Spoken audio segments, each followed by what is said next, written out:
Clip number 258۔ اس clip میں آپ قرآن پاک کی سورہ مائدہ کی آیت نمبر 76 سے لے کر 78 تک کی تلاوت، ترجمہ اور تفسیر قرآن صراط الجنان سماعت فرمائیں گے۔ بسم اللہ الرحمن الرحیم۔ ترجمہ، اللہ کے نام سے شروع جو نہایت مہربان رحمت والا ہے۔ قل اتعبدون من دون اللہ ما لا يملک لکم ضرا ولا نفعا واللہ هو السمیع العلیم۔ ترجمہ، تم فرماؤ کیا تم اللہ کے سوا اس کی عبادت کرتے ہو جو نہ تمہارے نقصان کا مالک ہے اور نہ نفع کا، اور اللہ ہی سننے والا جاننے والا ہے۔ قل، تم فرماؤ۔ اس آیت میں شرک کو باطل کرنے کی ایک اور دلیل بیان کی گئی ہے۔ اس کا خلاصہ یہ ہے کہ مستحق عبادت وہی ہو سکتا ہے جو نفع نقصان وغیرہ ہر چیز پر ذاتی قدرت و اختیار رکھتا ہو، اور جو ایسا نہ ہو مستحق عبادت نہیں ہو سکتا۔ اور حضرت عیسیٰ علیہ السلام نفع و ضرر کے بذات مالک نہ تھے، بلکہ اللہ تعالیٰ کے مالک کرنے سے مالک ہوئے، تو ان کی نسبت الوہیت کا اعتقاد باطل ہے۔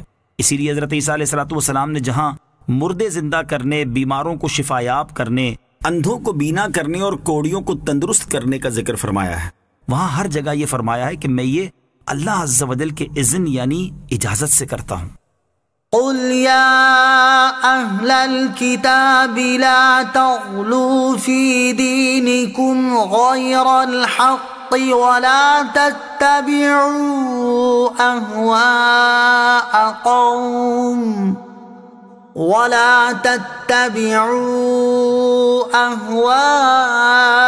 قوم قد ضلوا من قبل واضلوا كثيرا وضلوا عن سواء السبيل۔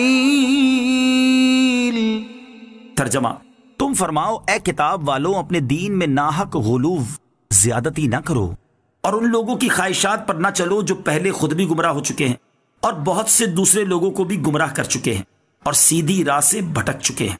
قل یا اہل الکتاب، تم فرماؤ اے کتاب والو۔ یہاں تمام اہل کتاب کو ناحق زیادتی کرنے سے منع فرمایا۔ یہودیوں کی زیادتی تو یہ تھی کہ وہ حضرت عیسیٰ علیہ السلام کی نبوت ہی نہیں مانتے تھے، اور نصارہ کی زیادتی یہ تھی کہ وہ انہیں معبود ٹھہراتے ہیں۔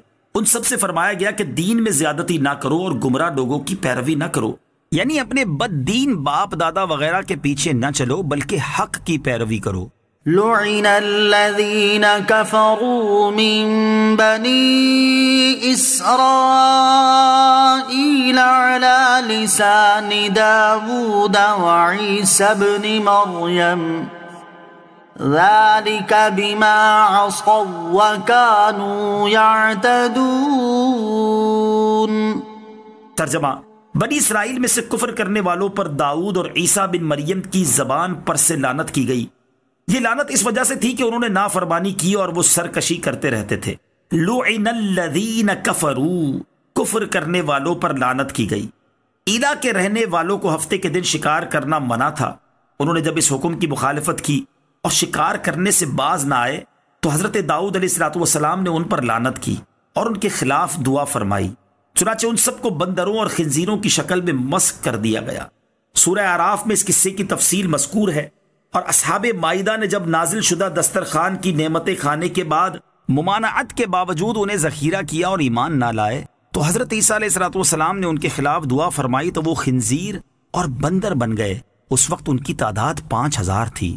بعض مفسرین کا قول ہے کہ یہودی اپنے آباء و اجداد پر فخر کیا کرتے تھے اور کہتے تھے کہ ہم انبیاء علیہ السلام کی اولاد ہیں۔ اس آیت میں انہیں بتا دیا گیا کہ ان انبیاء علیہ السلام نے تو ان پر لعنت کی ہے۔ ایک قول یہ ہے کہ حضرت داؤد علیہ السلام اور حضرت عیسیٰ علیہ السلام نے نبی اکرم علیہ السلام کی جلوہ افروزی کی بشارت دی اور تاجدار رسالت صلی اللہ تعالی علیہ وسلم پر ایمان نہ لانے اور کفر کرنے والوں پر لعنت کی تھی۔ اس سے معلوم ہوا کہ اللہ تبارک و تعالیٰ کے نیک بندوں کے منہ سے نکلی ہوئی نقصان کی دعا دنیا اور آخرت میں رسوائی اور بربادی کا سبب بن سکتی ہے، لہٰذا ایسے کاموں سے بچتے رہنا چاہیے جو ان کی ناراضی کا سبب بنے۔ ذَلِكَ بِمَا عَصَوْا وَكَانُوا يَعْتَدُونَ، یہ لعنت ان کی نافرمانی اور سرکشی کا بدلہ ہے۔ اس میں رسول کریم علیہ السلام کو تسلی دی گئی ہے کہ آپ علیہ الصلوۃ والسلام ان یہودیوں کی سرکشی سے غم زدہ نہ ہوں.